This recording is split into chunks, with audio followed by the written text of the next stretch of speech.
12.29 여객기 참사 진상규명을 위한 청문회가 오늘 국회에서 열렸습니다. 여야는 참사 관련자들의 책임 있는 사과를 요구하고 미흡했던 사고 예방 훈련과 대책들을 지적했습니다. 또 참사 1년이 지나서야 압수수색에 나선 경찰의 뒷북 수사를 질타했습니다. 이승지 기자의 보도입니다. 국회 여객기 참사 국정조사 특별위원회가 정부 부처 등을 상대로 진상규명 청문회를 열었습니다. 여야 의원들은 가장 먼저 경찰의 늑장 수사를 질타하고 적극적인 수사와 책임자 처벌을 촉구했습니다. 사조의 조사 결과를 보기 전에라 하더라도 전문 감정을 바라거나 아니면 의견 감정을 경찰에서 요구할 수 있는 거잖아요. 왜 이렇게 1년이 가까이 되도록 전혀 진도가 못 나간 거예요? 참사의 직접적 원인으로는 무안공항의 콘크리트 둔덕을 지목했고 정부가 반복된 위험 신호를 방치하면서 결국 사고로 이어졌다고 지적했습니다. 그 이후에 여러 가지 시정을 할 수 있는 계기가 있었는데도 불구하고 왜 방치를 했나?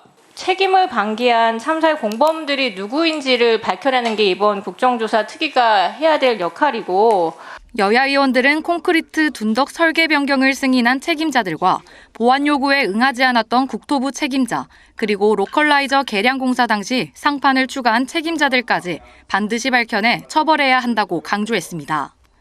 김윤덕 국토교통부 장관은 콘크리트 둔덕을 개선하지 못한 것에 대해 사과했습니다.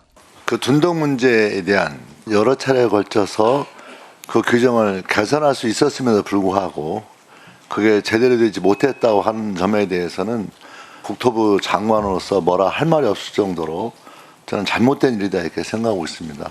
하지만 당시 무안공항을 관리하던 서울지방항공청장들은 모르쇠로 일관해 질타를 받았습니다.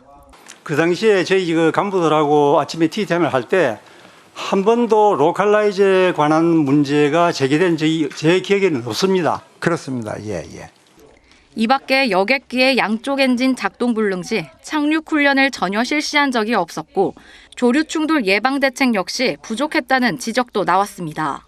레이더라든 거를 통해서 조류대가 발견되면 방향을 전환해서 그걸 피해서 갈 수 있게. 그러니까 이거를 이제 체계적으로 과학적으로 제대로 아직도 제가 보기에는 그것도 안 되고 있는 것 같아요.